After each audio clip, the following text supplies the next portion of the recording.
here at the Australian Poetry Hall of Fame. It's the 9th of April. Oh my God! I just realised it's someone important's birthday today.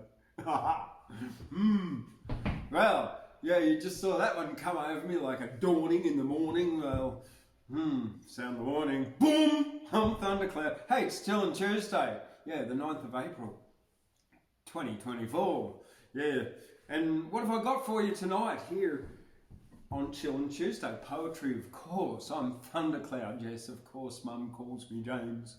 I'm here with you for some linguistic games. Hey, it's getting cold here in Gyra, so it's chilling at last. Yes, it's going to get down to 3 degrees tonight, so there will be frost in some isolated patches. Ooh, it's going to get cold. Yeah, loving it. And it only got up to 17 today, and it's only going to get up to 16 tomorrow. So yes, we are cooling down in Gyra. It's autumn, and the colours are just spectacular here in the mountains. Just absolutely beautiful. It's true. Right, what am I doing for you tonight? What poetry? Yes. First of all, I'm going to do some Mollie McNutt, Australian Songbird, from the book by Jane Lally, the republishing of her poetry and her biography. And then I've been up at the Oracles of the Bush in Tenterfield, the final one after 27 years, that's right. The committee has gotten tired, they've run out of puff, they've gone to sleep. Yeah, that's it. And big, huge thank you to 27 years of an Oracles of the Bush Poetry Festival, where they had competitions, they celebrated poets. Big thanks to the people that started it off, Steve Wordsmith, Mark Ogliori, all of those people, poets that have been there through the years, from Bill Kearns to Robin Sykes, Ray Esri, from the whole lot. It's just been magnificent. Murray Harton, you name it, everyone's been there. And then all the upcoming looming legends that have competed in the novice and the open sections, and everyone that's put on a show. Well, it's just been fantastic, and all I can say is, wow, they are big shoes to fill, and I hope that I can just, like here at the Australian Poetry Hall of Fame, just feel like one big toe of those shoes, and hopefully keep the bush poetry, well, I know, not hopefully, I am keeping the poetry, Australian poetry spirit alive.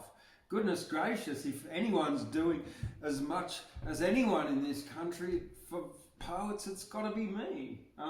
Yeah, it's true.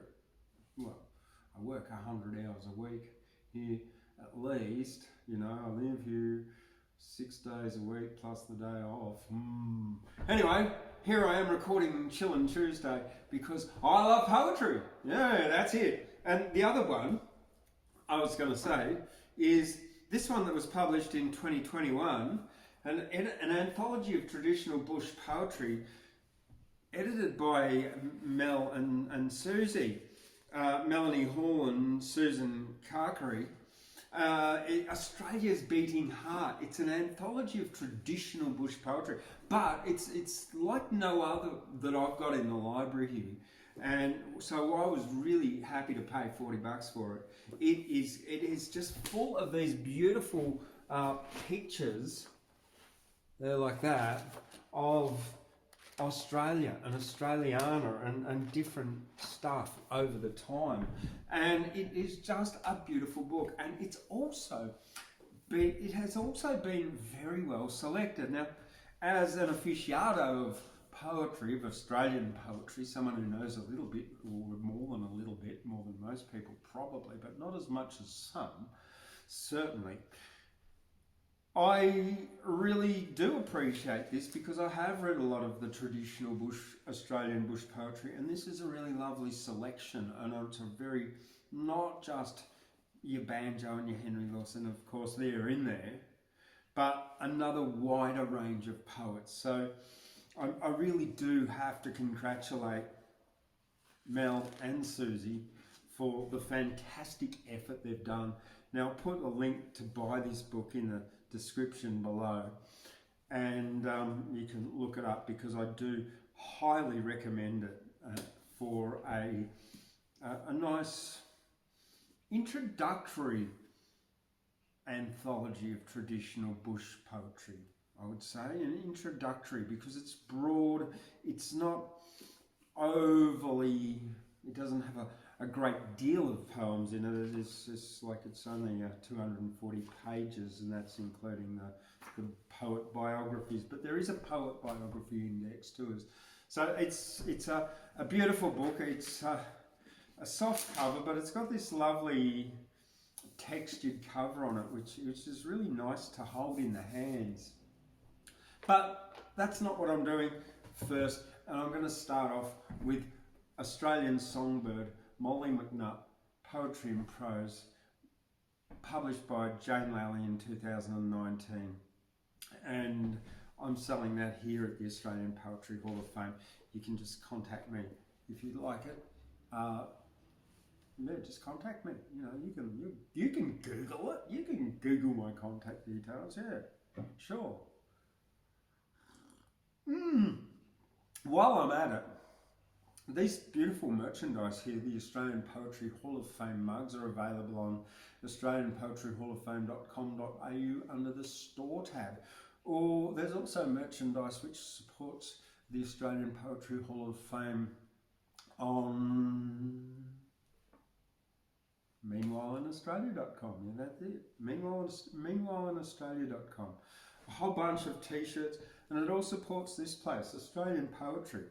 Let's get on with it, shall we? Mollie McNutt. The first one I'm going to do is the Song of the Magpies. In other poems, Mollie mentions the Frost King, and in this, it is the Sun King. In the rose glow of the morning, I have heard the magpies note, hearing their greeting in the morning, from the lofty gum trees float, and I've heard them swiftly homing through the golden crimson west, thrill with song the dusky gloaming, when the Sun King sank to rest. There's a ripple in their calling, they have caught from woodland rills, with their silver waters falling, purple shadowed by the hills, and the sunshine of the valleys lends its gladness to their notes, and the gurgle of the gullies is imprisoned in their throats. Thoughts they bring of waving grasses, rippling in the summer breeze. You who call our bush birds songless, what think you of songs like these? Have you heard the magpies singing in the tender hush of dawn, while o'er misty hilltops winging, yet another day was born? Have you been the bushland lover?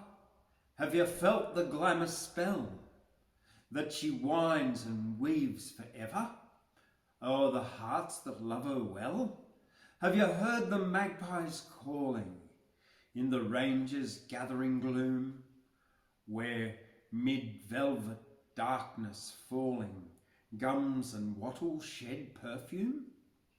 Have you strained your ears a-listening for their distant sweet refrain, as in dusky robes star glistening, night came down o'er hill and plain?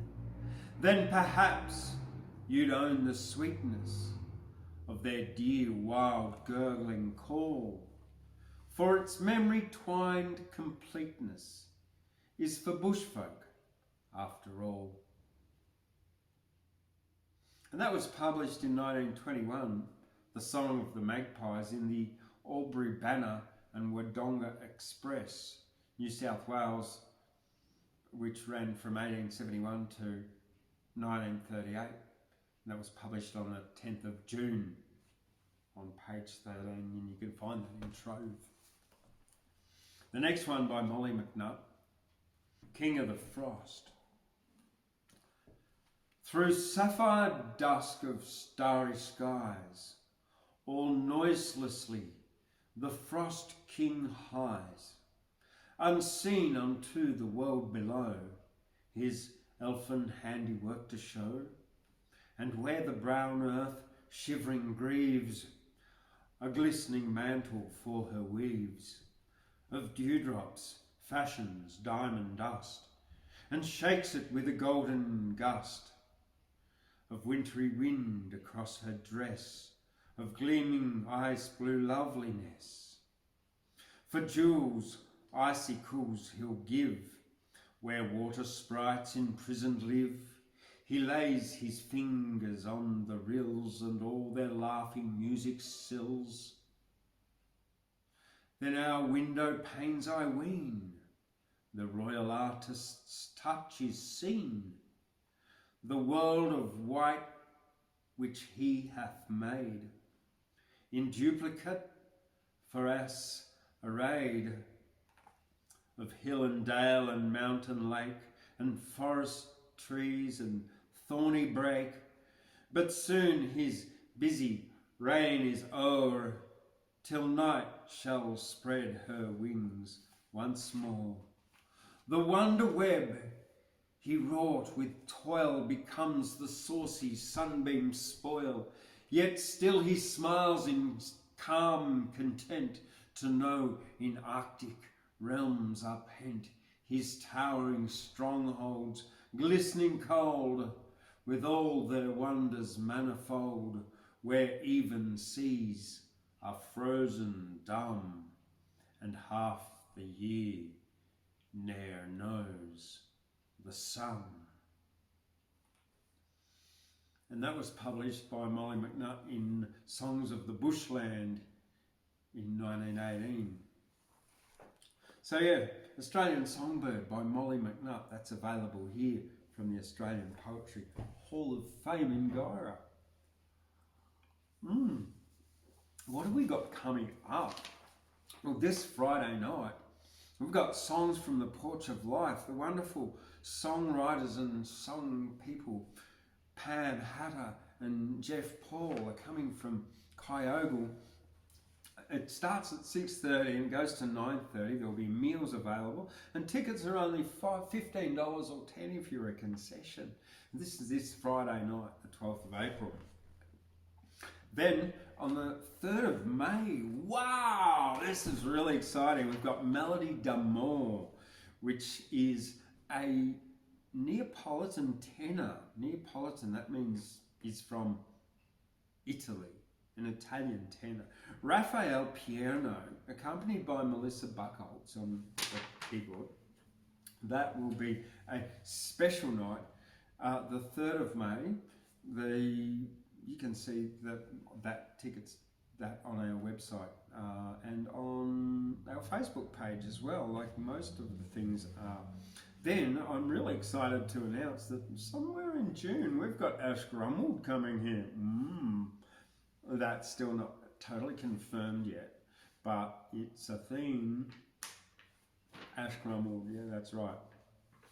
All right, let's read you another poem before I add you out and you tune out.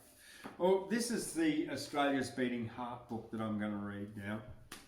And the first one I'm going to read is by a woman named Alice Werner, who not only was she here, but she was in New Zealand and blah, blah, blah, in Europe. She went back to Europe and left the place anyway.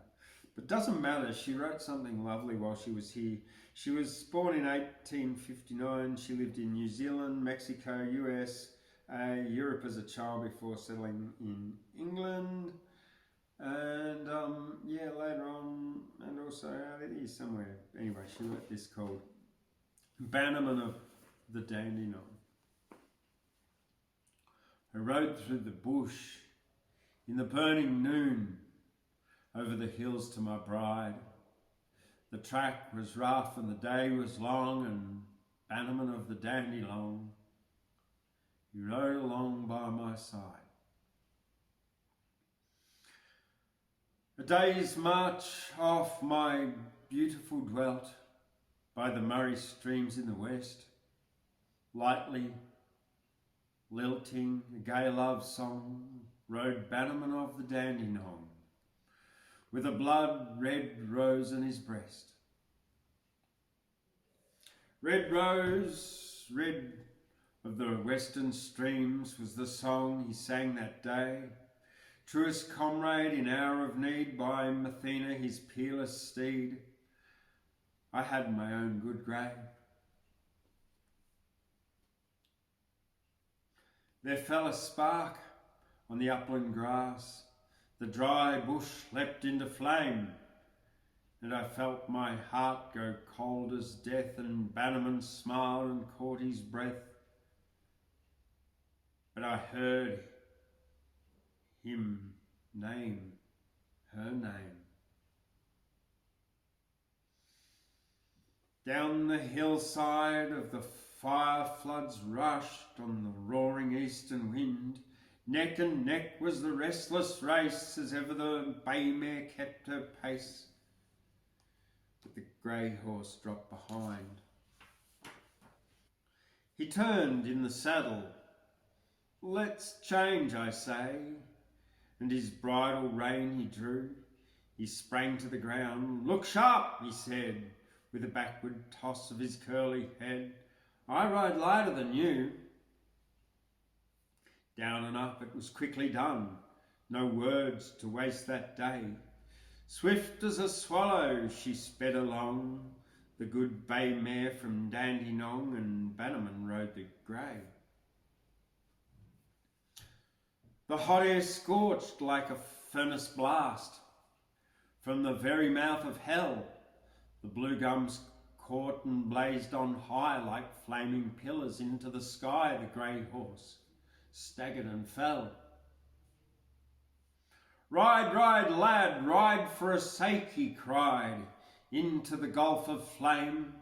We were swept in less than a breathing space, the laughing eyes and the comely face, and the lips that named her name. She bore me bravely, the good bay mare. Stunned and dizzy and blind, I heard the sound of a mingling roar. 'Twas the Lachlan River that rushed before, and all the flames that rolled behind.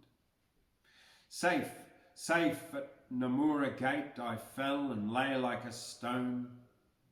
O love, thine arms were about me then, thy warm tears called me to life again, but, O God, that I came alone. We dwell in peace, my beautiful one, and I, by the streams in the west, but oft through the mist of my dreams along rides Bannerman of the Dandenong, with the blood-red rose on his breast. The next one's by CharlesHenry Souter. Souter's father was a doctor and his mother was an artist. He was 15 and the family migrated to Australia from Scotland. They settled in Coonabarabran in New South Wales. He became an expert horseman.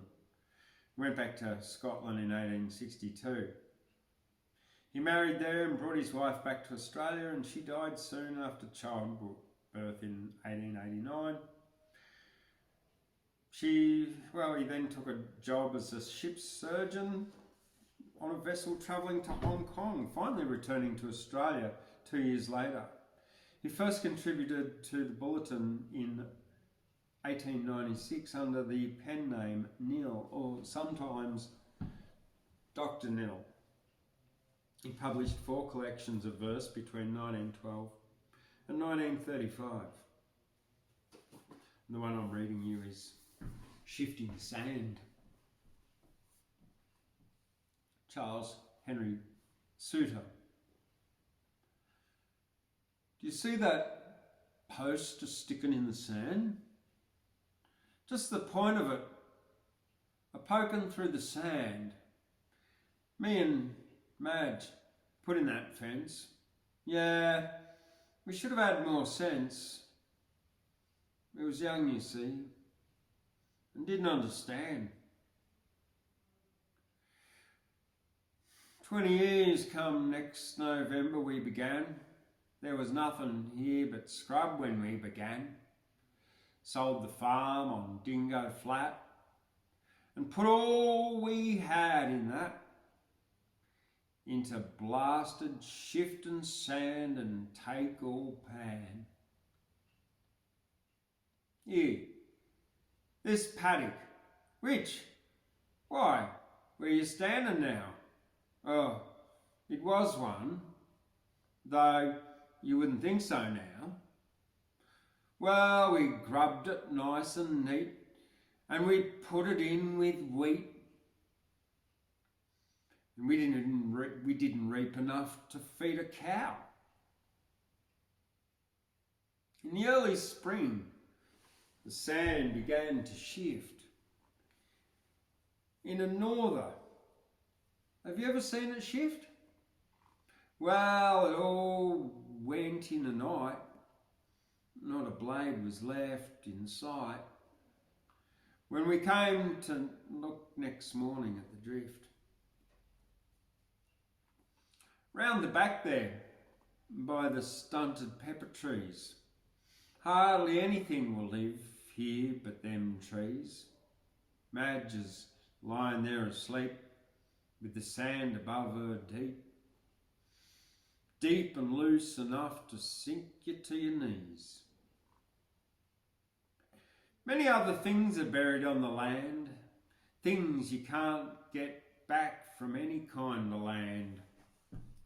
Youth and hope and tears and sweat, wasted work and vain regret, in the sneaking, creeping, greedy, shifting sand. The shifting sand, that's quite a lovely poem actually. It's just a really nice yarn. It had a nice ring to it, I thought. Just my opinion. Oh, well, what else is happening here? I've mentioned already Ash Grummel could be coming here in June. Well, I've got books too. There's Love in Nimbin, Lust in Nimbin, Poetry to End Prohibition, and Jan Bung's Peaceful Protest in Nimbin. They're all available in the link there, and you've already heard some of my poetry in the past if you've been listening to some of the other podcasts that I've produced. Right, also coming up in August, we've got workshops and heats for the Australian Poetry Slam heat here, yes, for the New South Wales, one of the New South Wales heats. So that's August 14th and 15th, and we'll have workshops in the lead up to that. So if you want to learn a bit of slam, stay tuned and check out the website. Then in November, we've got the Poets on the Mountain Festival from the 13th to the 17th of November, which includes the Australian Poetry Film Contest. Yes, that's correct. Yes, I'm raising funds for that for the prize money. There's a GoFundMe link down in the description below, and you'll also find the link in the description below on how to enter the Australian Poetry Film Contest at filmfreeway.com/Australian Poetry Film Contest. Yes, it's as easy as that. And if you'd like to give donations, that GoFundMe link is down there. You can also donate by PayPal and cryptocurrency, Bitcoin, XRP, XLM, a whole range of cryptos, and you will see the links to the CoinSpot wallet below. That's correct. Okay, let's read you some more poetry. This one I've got here now is called The Long Road. It's by Norman Campbell and Leonard Nelson. So let me tell you a little bit about these two fellows. Nelson was a singer who started out performing in suburban shows on Sydney Harbour weekend cruises. He travelled to New Zealand and secured a spot on John Fuller Sr.'s vaudeville shows, where he quickly became a household name. He returned to Australia in 1907, where he wrote Goodbye Melbourne Town, became the most successful song of its day. Nelson also collaborated on several collections of poetry, including the Dinky Die Souter and other jingles, with Campbell in 1918. Nelson was being referred to as the Dinkum Aussie comedian, his last known performance occurring in Sydney in 1945 when he would have been about 80. All right, The Long Road by Norman Campbell and Leonard Nelson. I'm tramping down from Dubbo in the rain and heat. I've wandered through Australia far and near. I know the country backwards, for I learn it on my feet. But the learning's growing harder every year. For my swag as I get older feels heavier to my shoulder. And there's times when life is hardly worth a strain. Sweet and bitter I have tasted, and I feel my life's been wasted, and I'm tramping down from Dubbo in the rain. I've humped a heavy bluey from Charleville to Hay, from Tullamore to Cobor out and back, from Dalby to Deniliquin I know the weary way, and I'll know what men may suffer on the track. Ah, the billy tin damper seems so jolly to the camper when he's got his weekend friends to entertain. But with naught else in the larder, when it comes a trifle harder, as you're tramping down from Dubbo in the rain. Now the squatters and the cockies shake their heads and frown, where years ago they'd offer me a job. But since my thatch has whitened, well, they mostly turn me down, and nowadays it's hard to earn a bob. The folks who meet me wonder why I'm down and out and under, and they talk to me in sympathetic strain. I suppose they think I'm jelly with my bluey and my belly to be tramping down from Dubbo in the rain. Yet they smile to see me plodding on along the Bathurst Road, the long, long road that runs to Baccaburg. They agree the weather's beastly to be humping such a load. They'll be surprised I'd rather tramp than go to work. But it's little use to grumble when the storm begins to rumble, for it's only fools and farmers who complain. They may growl about the weather, I take good and bad together, and I'm tramping down from Dubbo in the rain. Now I'm drawn near to Lithgow, and I'll cross the mountain range, where the bracken hides the long forgotten graves of the prisoners who made the road. Lord, ain't there been a change? There's tourist parties now to see the caves. Toffs from Mossman and St Kilda who will joke about Matilda, and they'll ask me, ain't it nicer in the train? They've got motor cars and money, so they think it blinkin' funny that I'm tramping down from Dubbo in the rain. But I'll go the way appointed, and I'll climb the mountain track, and I'll find the air is cleaner on the range. It's too late now to turn aside and linger or look back.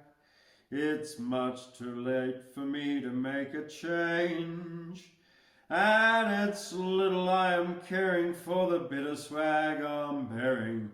I've a heavy load to carry in my brain, and I wouldn't mind it only while I'm getting tired and lonely, as I'm tramping down from Dubbo in the rain.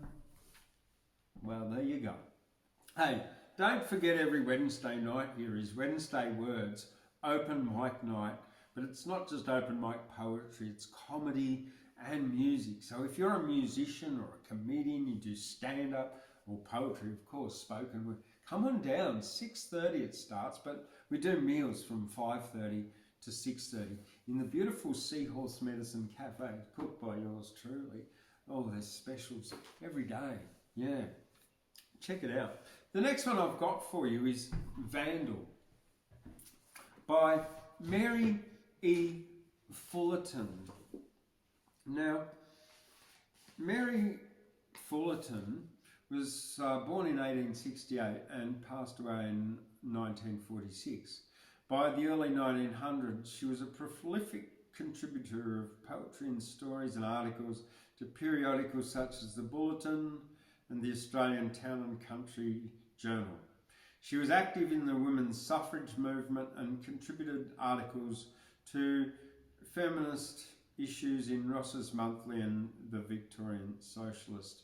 Between 1908 and 1930, Fullerton published 2 books of poetry and 5 novels written, including 2 written under male pseudonyms. She was also a close friend of Miles Franklin. This is Vandal by Mary Fullerton. The farmer on the river by the bend has killed the wattles that I loved last spring. The thrush too loved them, and the quick fantail, the warbling magpie, and the shy bronzewing. Their healing riches on my heart they spilt, upon my soul long arid in her drouth. Softly the blossoms touched like virgin kiss my weary eyelids and my parched mouth. And now I see the dying stems exude the tree's last sap, and I the heart they healed. Behold their doom, and can do naught to save the riven magic of September's yield. The birds are gone, and on the landscape's face the sun settles down unmitigably stark, and in his wagon on the road nearby the farmer bears his load of vandaled bark. Content with his pipe he bumps along, unwitting that amongst those withered sheaves he bears bird twitters and the golden dreams my heart gathered under golden eaves. All right, this one is The Austral Light, and this is written by Harry Harbord Morant, also known as the Breaker Morant, who was actually tried and shot in a firing squad for being a war criminal. The Austral Light. Harry Harbord Breaker Morant. We were standing by the fireside at the pub one wintry night, drinking grog and pitching fairies while the lengthening hours took flight. And a stranger there was present, one who seemed quite city-bred. There was little showed about him to denote him Biography, for he wore a 4-inch collar, tucked up pants and boots of tan. You might take him for a new chum or a Sydney city man. But in spite of cuff and collar, Lord, he gave himself away when he cut and rubbed a pipeful and had filled his coloured clay, for he never asked for matches, although in that boozing band there was more than one man standing with a matchbox in his hand. And I knew him for a bushman, spite his tailor-made attire as I saw him stoop and fossick for a fire stick from the fire. And that mode of weed ignition to my memory brought back the long nights when nags were hobbled on a far northwestern track. Recalled campfires in the timber when the stars shone big and bright and we learned the matchless virtues of a glowing gidgee light. And I thought of pinny sand ridges, and somehow I could swear that this tailor-made young Johnny had at one time been out there. And as he blew the white ash from the tapering, glowing coal, faith, my heart went out towards him for a kindred country soul. This is by, next one is The Sick Stockrider by Adam Lindsay Gordon. Hold hard, Ned. Lift me down once more and lay me in the shade.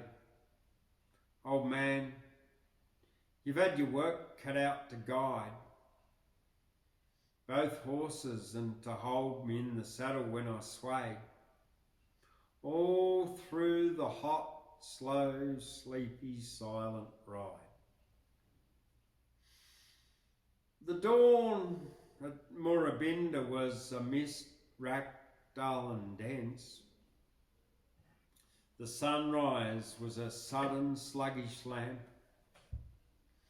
I was dozing in the gateway at Arbuthnot's boundary fence.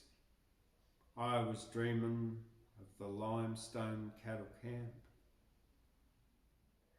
We crossed the creek at Carricksford and sharply through the haze, and suddenly the sun shot flaming forth. To southward lay Katawa with the sand peaks all ablaze, and the flushed field of Glen Lomond lay to north. Now westward winds the bridle that leads to Lindis Farm, and yonder looms the double-headed bluff. From the far side of the first hill, when the skies are clear and calm, you can see Sylvester's wool shed, fair enough. 5 miles, we used to call it, from our homestead to the place where the big tree spans the roadway like an arch. 'Twas here we ran the dingo down that gave us such a chase 8 years ago. Was it 9 in March? 'Twas merry in the glowing morn among the gleaming grass to wander as we've wandered many a mile, and blow the cool tobacco cloud and watch the white wreaths pass, sitting loosely in the saddle all the while. 'Twas merry mid the black woods when we spied the station roofs to wheel the wild scrub at the cattle yard. With a running fire of stock whips and a fiery run of hooves.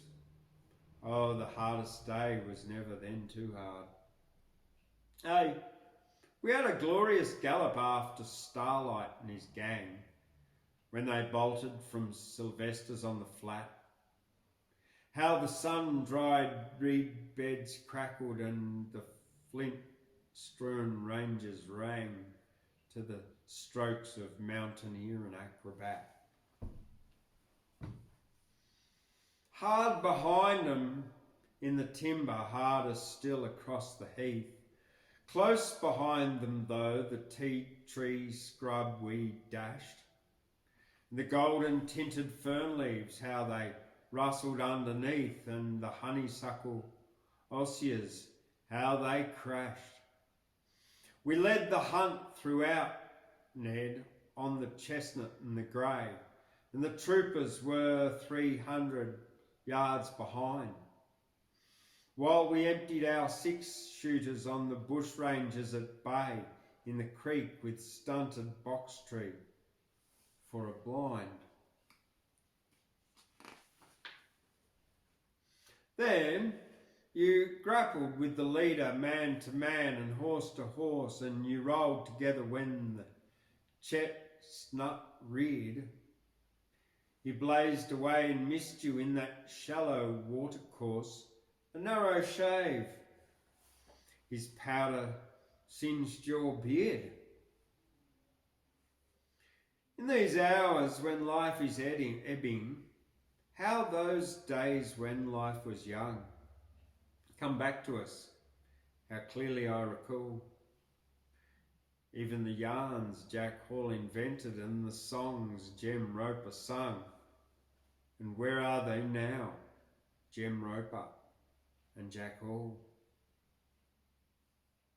Aye, nearly all our comrades of the old colonial school, our ancient boon companions, Ned, are gone. Hard livers for the most part, somewhat reckless as a rule. It seems that you and I are left alone. There was Hughes who got in trouble through that business with the cards. It matters little what became of him. But a steer ripped up Macpherson with the Cooraminta yards, and Sullivan was drowned at Sinkle Swim. And Moyston, poor Frank Moyston, died at fearful wreck in the horrors of the upper Wondigong, and Carras broke the rider at the horse fall, broke his neck. Faith, the wonder was he saved his neck so long. Ah, those days and nights we squandered in the Logans in the glen. The Logans, man and wife, have been long dead. Elsie's tallest girl seems taller than your little Elsie then, and Ethel is a woman grown and wed. I've had my share of pastime and I've done my share of toil. And life is short, the longest life a span.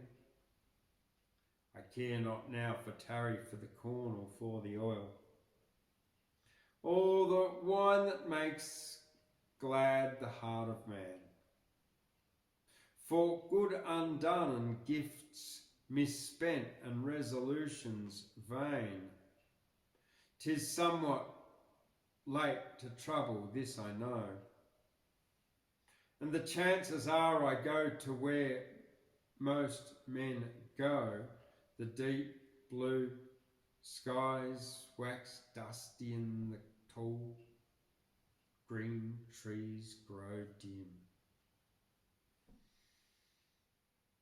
The sward beneath me seems to heave and fall, and sickly smoky shadows through the steeply sunlit swim, and on the very sun's face weave their pall. Let me slumber in the shadows where the wattle blossoms wave, with never stone or rail to fence my bed. Should the sturdy station children pull the bush flowers on my grave, I may chance to hear them romping overhead. The Sick Stockman by Adam Lindsay Gordon. All right. The next one is Red Jack by Mary Durack. A little bit about Mary Durack here. Mary Durack was born in 1913 and died in 1994. She co-authored a book all about in 1935 with her sister Elizabeth. She got the Order of Companion of the Order of Australia in 1989 too. Anyway, this one's called Red Jack by Mary Durack. She rises clear to memory's eye, from mists of long ago, though we met but once in '98 in the days of Cobb and Co. 'Twas driving into Hewenden with mail and gold for load that I saw Red Jack the Wanderer come riding down the road. Red Jack and Mephistopheles, they knew 'em far and wide, from Cammon Wheel to Charters Towers, the route they used to ride. They knew 'em round the Selwyns where the Leichhardt had its source, along the winding cattleways, a woman and a horse. And strange the tales they told them who ranged the dusty track, the great black Mephistopheles and the red-haired witch Red Jack. She claimed no name but that, they said, and owned no things but these, her saddle swag and riding kit, and Mephistopheles. And often travellers such as I had seen and thought it strange, a woman working in the lane that crossed McKinley Range,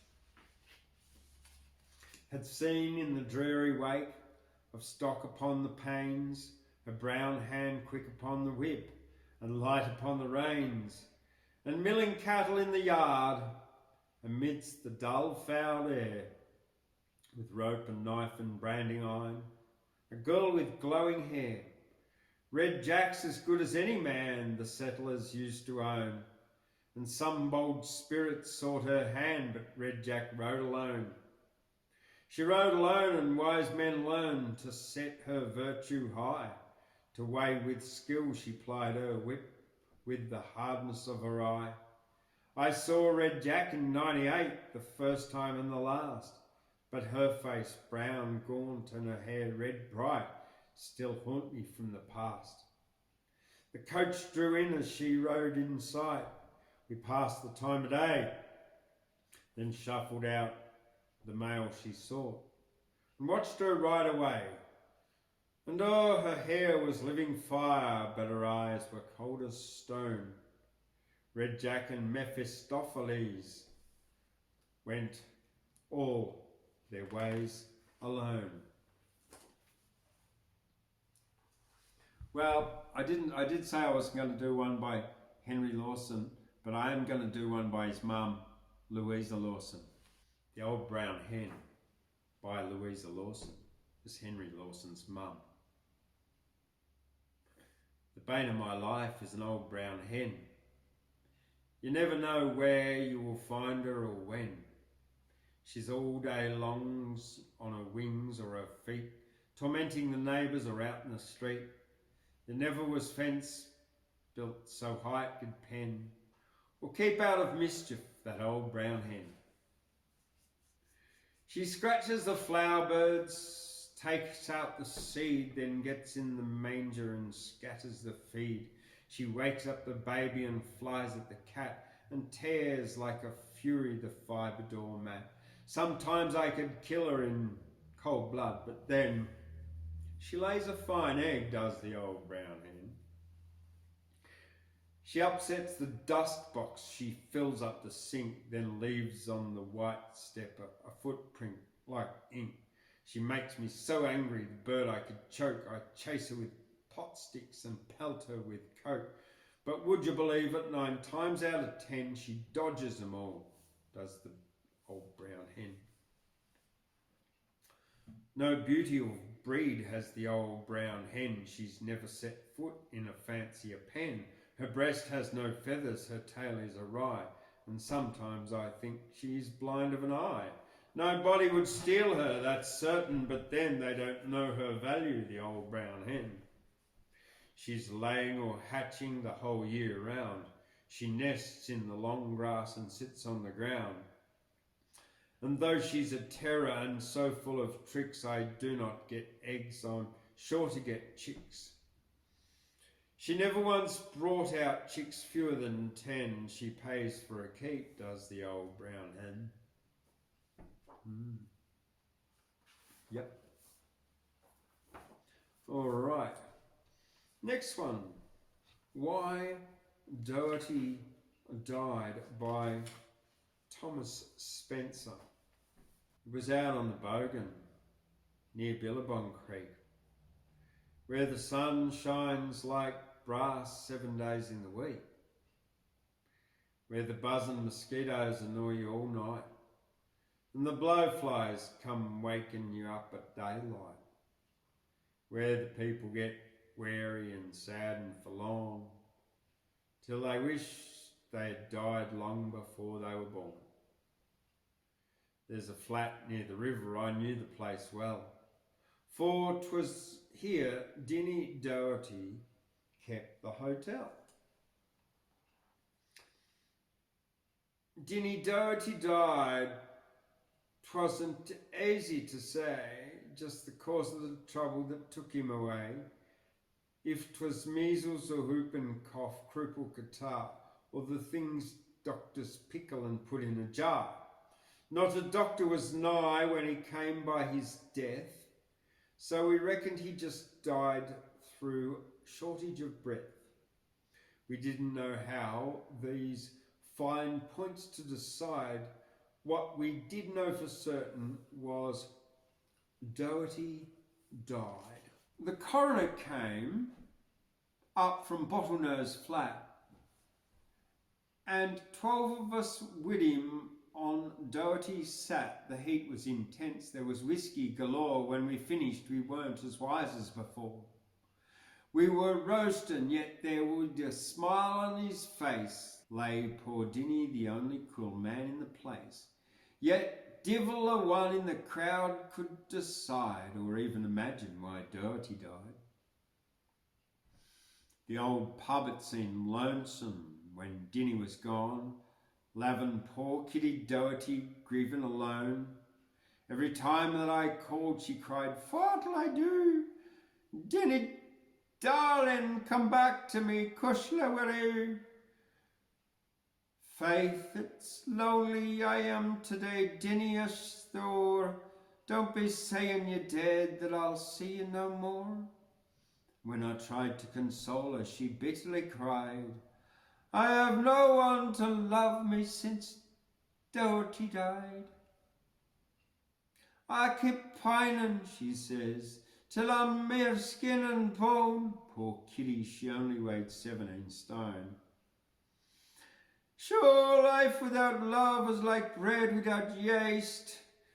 Poor Kitty, her heart was as big as her waist. What is the pain? 'Tisn't everyone knows, with a big heart like Kitty's, with love overflows. Kitty's love was as broad as the ocean is wide, but she'd no one to share it with since Doherty died. 'Twas a hot summer's day when I paid, for the hate was 110 in the shade. Poor Kitty looked sad as I entered the gate, and her cheeks were quite moist with her tears and her hate.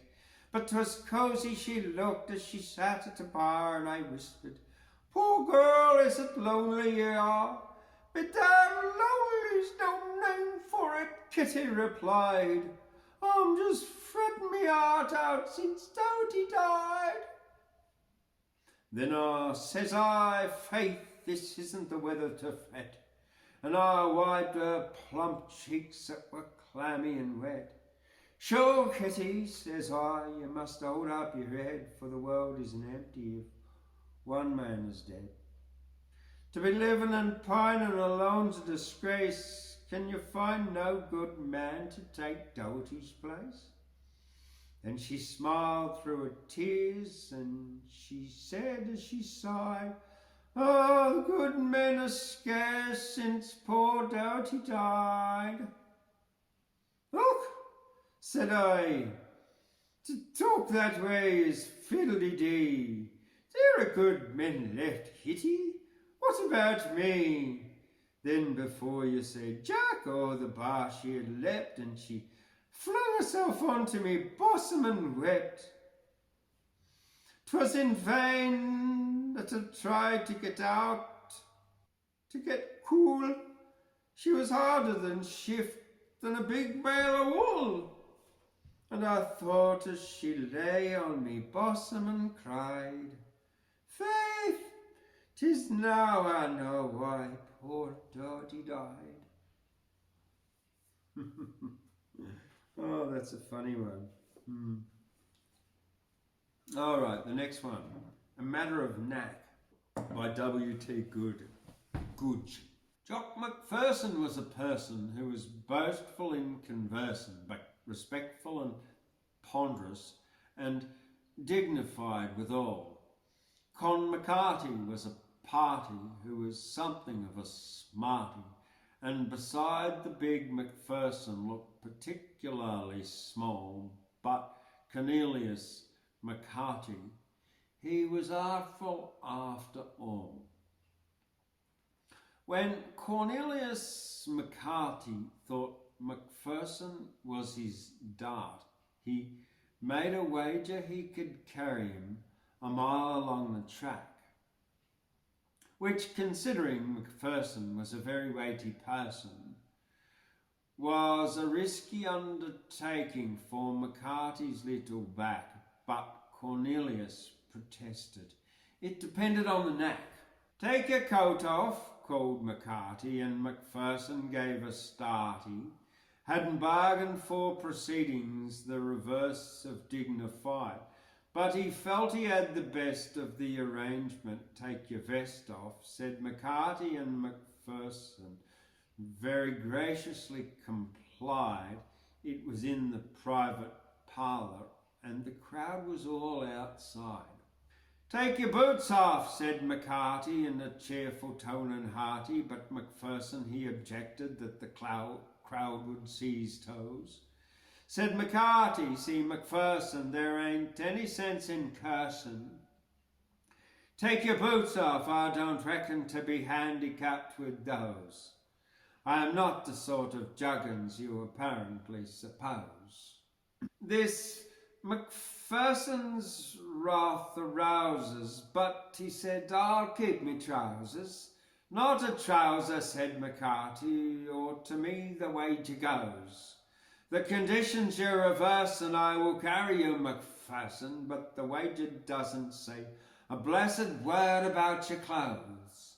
That was how McCarty had Macpherson by the nose.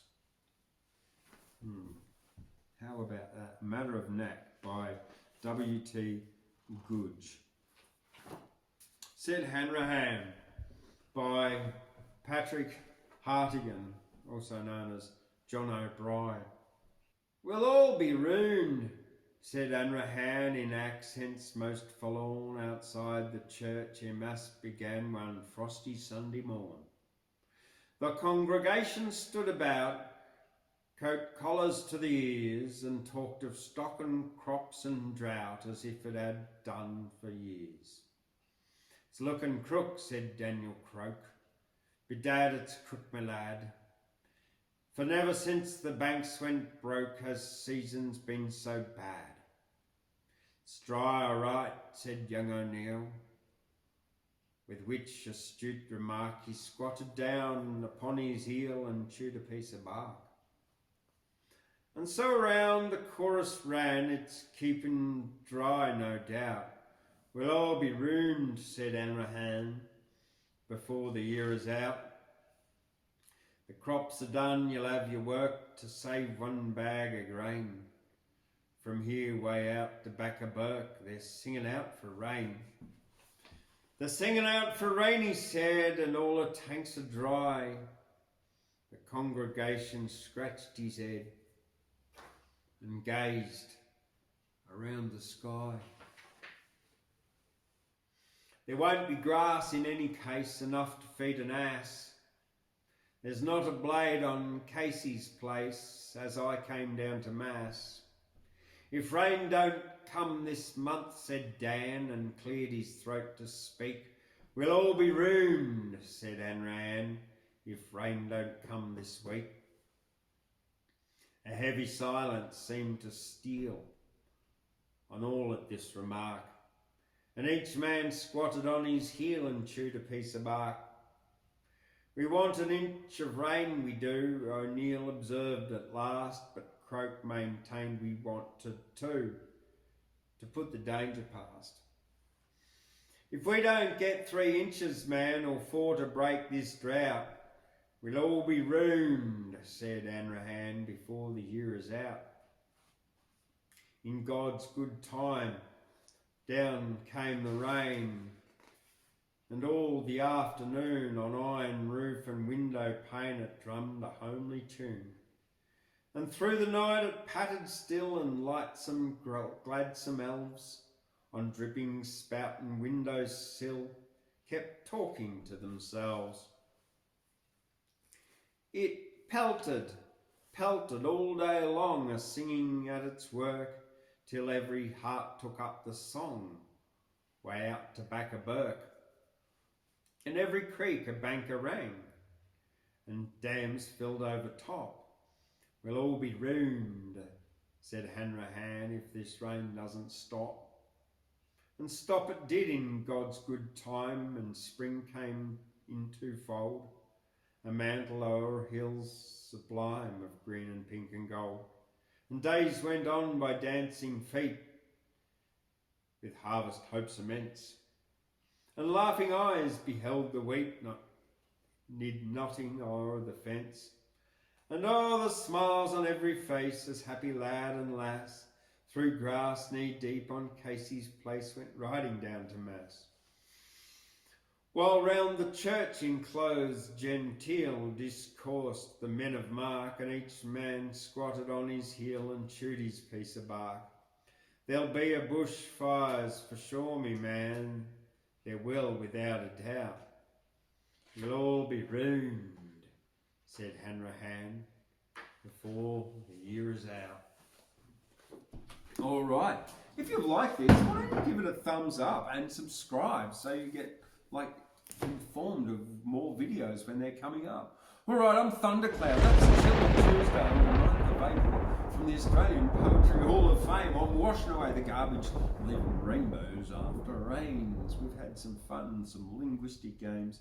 Yeah, check out all the links in the description below. And I will see you tomorrow night for Wednesday Words here at the Australian Poetry Hall of Fame, our open mic night. And don't forget, every Saturday morning we've got a market here. And there's always space for new stall holders. So if you're an entrepreneurial kind of person or an artist, or you bake or you grow produce, sure, come on down and set up a table. You just need to give me a call and I'll see you there. I'm Thundercloud and I'll see you later. Boom.